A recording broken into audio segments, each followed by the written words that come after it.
Hello guys, Harry here. Welcome back to my channel. Hope you're well. So guys, let's check out this spectacular Orient in this video today. Now I bought two watches during the Amazon Prime Day sale. I reviewed the first one, which was the Casio, on my channel about 2 weeks ago, and this was my second purchase. And I'm really glad that I picked this one up. It is a beautiful timepiece and it is a lot of watch, especially for what I paid for it. I paid 447 Australian dollars, including delivery and all the taxes from Japan. Now that equates to about 290 US dollars. It is being sold for slightly over 600 Australian dollars right now on Amazon Australia, but I still firmly believe that even at that price, you cannot really go wrong. Now, if you're one of those people who really like Grand Seiko but don't have the means to buy one, or cannot justify the price, this watch has some serious Grand Seiko vibes, and this video should interest you. So without further ado, let's dig in and let's take a closer look at this beautiful watch from Orient.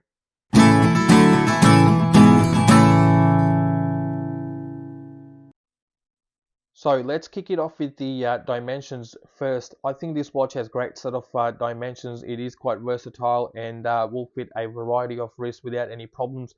And also, I measured the case from here to ear at 38.5 millimeters. Lug-to-lug distance is 46.7 millimeters, fairly compact. Case thickness is 12.6 millimeters, fairly reasonable for an automatic watch. Lug width is 20 millimeters.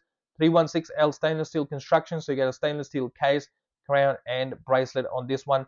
Unfortunately, I haven't been able to size the bracelet because I've misplaced my tools. I'm waiting on the new kit to arrive in the mail in the next couple of days.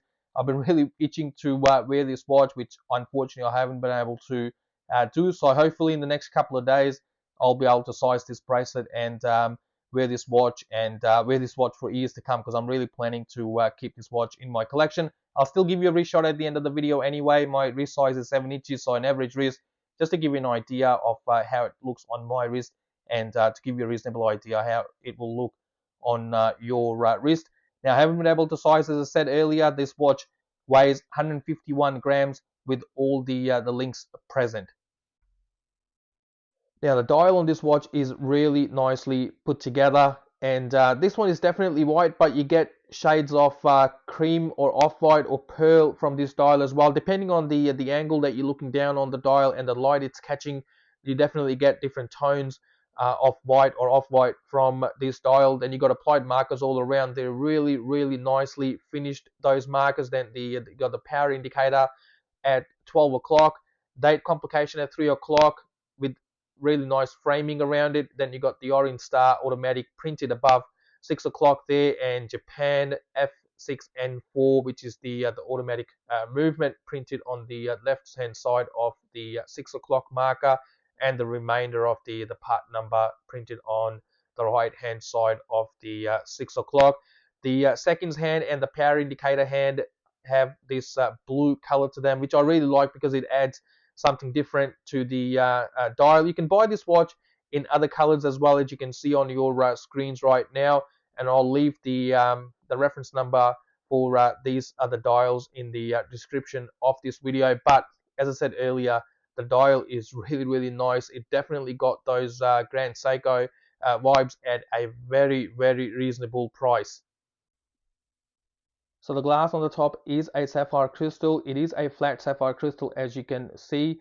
There's some AR coating to this glass as well. You get a beautiful view of this dial through this glass. Unfortunately, this is not a sapphire sandwich. The glass on the case back is a mineral crystal. Looking at the finishing on the case, you get brushed finish along the sides. Now, it might appear to be a bit rough in the video with all the lighting in my studio, but trust me, it does feel really smooth and feels really well done for the most part. High polish finishing along the edges, then we end up with a high polished fixed bezel on this one. Now, looking at the bracelet, I just wanted to quickly show you my Seiko Presage as well. As you can see, those bracelets look quite similar in appearance. Obviously, Seiko and Orient belong to the same group, so they might be sharing some design elements. But when I compare, or when I handle both of these watches together, Orient just appears to be slightly better made and better finished, even though I paid less than half for this Orient compared to the Seiko. The other reason I wanted to share the Seiko with you guys is because another great alternative to having a Grand Seiko in your collection, and the dial on this Seiko is just something else. Now coming back to this bracelet again, female end links, so this bracelet does not add anything to the lug-to-lug distance that I mentioned earlier. Finishing on the bracelet, it is brushed for the most part. As you can see, it definitely does have some polished elements to it. High polish along the sides, pin and collar system. It does taper down as well from 20 down to 18 mil at the clasp. Again, the clasp is really nicely brushed, and you can see Orient Star logo and Orient Star on the clasp there. Properly milled on the inside. Solid links and solid end links on this bracelet. So we got an open case back on this one, so you can see the automatic movement used by Orient in this watch. They use their own caliber F6N43, 22 joules, 21,600 vibrations per hour, 50 hours of power reserve, which is confirmed by the power reserve indicator on the dial as well. Hacking and hand winding. Stated tolerance from Orient is plus 25 to minus 15 seconds per day.